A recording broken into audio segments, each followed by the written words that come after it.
Kamu kenapa?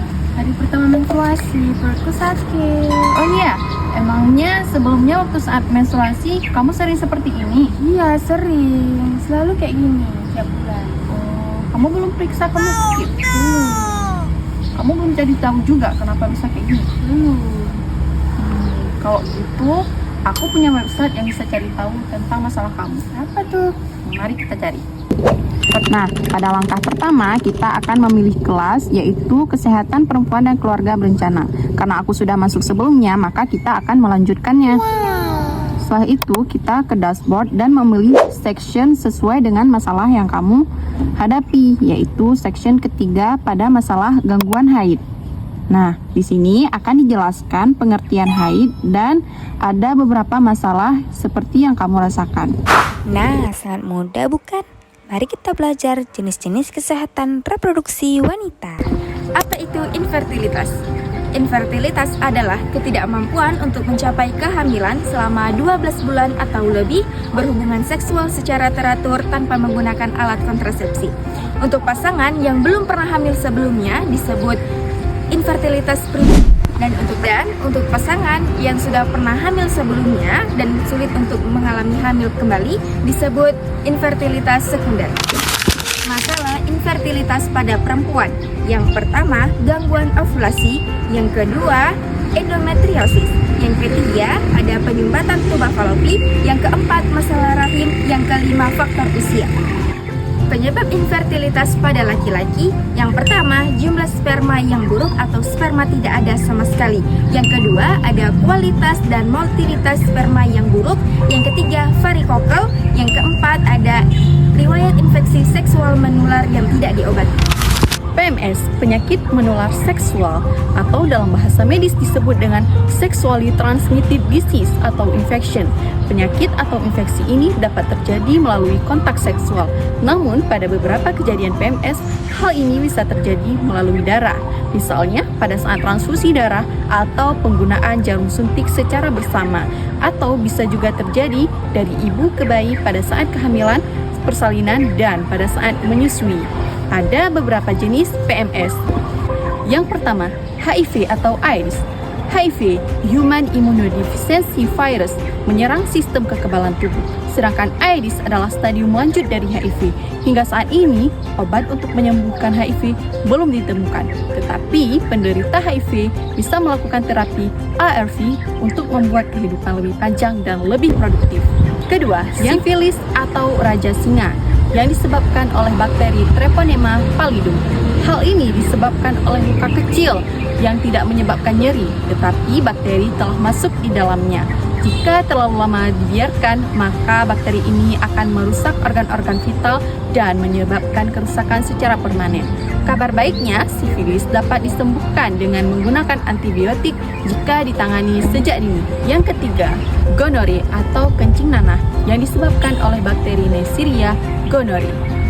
Gonore ini bisa terjadi kepada perempuan dan tidak menimbulkan gejala, tetapi jika dibiarkan dapat menyebabkan infertilitas. Keempat, chlamydia. Chlamydia adalah PMS yang sangat sering terjadi kepada perempuan. Sama halnya seperti gonore, chlamydia tidak menyebabkan gejala, tetapi jika dibiarkan dapat beresiko kepada saluran reproduksi dan bisa menyebabkan radang panggul dan juga bisa beresiko menyebabkan infertilitas.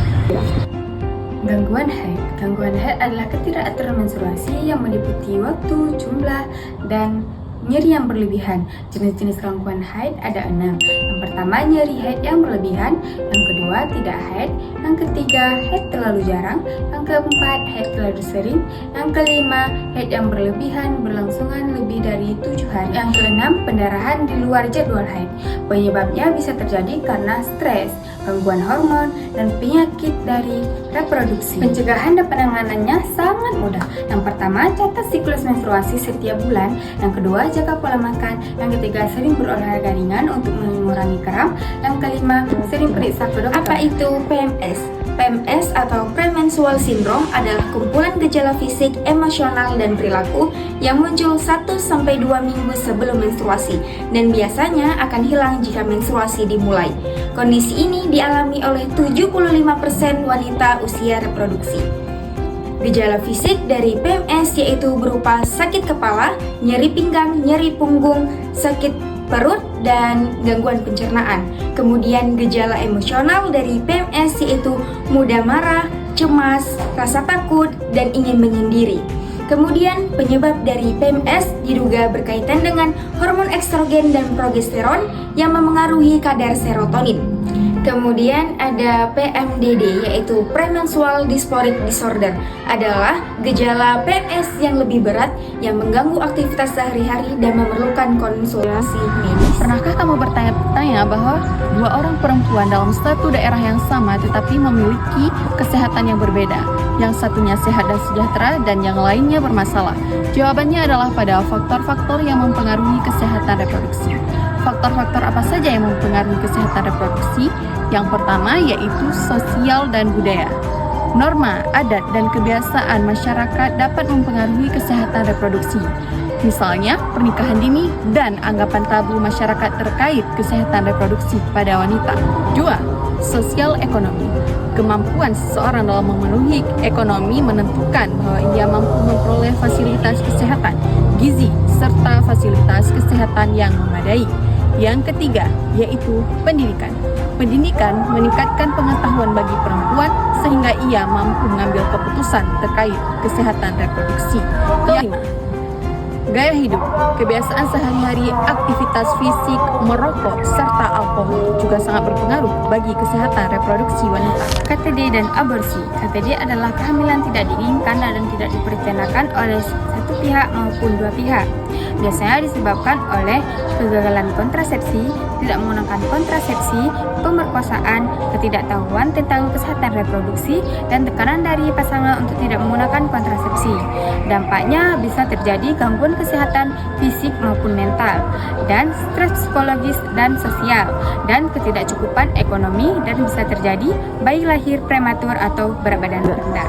Hormon replacement therapy atau terapi suli hormon adalah pengobatan yang digunakan untuk menggantikan hormon estrogen dan progesteron yang menurun saat menopause. Pengobatan ini membantu mengurangi gejala menopause yang mengganggu kualitas hidup. Manfaat dari pengobatan ini yaitu yang pertama, membantu mengurangi hot flash dan keringat malam. Yang kedua, memperbaiki kualitas tidur. Yang ketiga, mengatasi kekeringan vagina. Yang keempat, membantu menjaga kesehatan tulang dan mencegah osteoporosis. Resiko dari pengobatan ini yaitu dapat meningkatkan kanker payudara dan penggumpalan darah pada beberapa wanita, terutama jika digunakan dalam jangka panjang. Siapa yang cocok menggunakan pengobatan ini? Yaitu untuk wanita yang mengalami menopause berat dan menopause dini dan tidak memiliki riwayat penyakit tertentu yang menjadi kontraindikasi. Pengobatan ini perlu pengawasan medis. 3. Pubertas precox atau pubertas dini adalah kondisi di mana pubertas lebih cepat dari usia normalnya. Pada perempuan terjadi sebelum usia 8 tahun dan pada laki-laki terjadi sebelum usia 9 tahun. Pubertas precox terbagi menjadi dua. Yang pertama, pubertas precox sentral karena hormon dari otak aktif lebih cepat. Yang kedua, pubertas precox perifer karena produksi hormon dari penyebab lainnya seperti paparan tumor atau paparan hormon. Tanda-tandanya seperti payudara berkembang lebih awal, pertumbuhan di area kemaluan dan ketiak, pertumbuhan tinggi badan yang cepat, dan menstruasi yang lebih awal. Penanganannya dapat disesuaikan dengan penyebabnya. Pada beberapa kasus, dokter dapat memberikan terapi hormon untuk menunda pubertas hingga usia yang tepat. Pubertas terlambat adalah kondisi di mana pubertas yang belum terjadi pada usia yang seharusnya. Pada perempuan ditandai dengan belum berkembangnya payudara pada usia 13 tahun dan belum menstruasi pada usia 15 tahun. Penyebabnya bisa terjadi karena faktor keturunan, kurang gizi, gangguan hormon, dan penyakit kronis.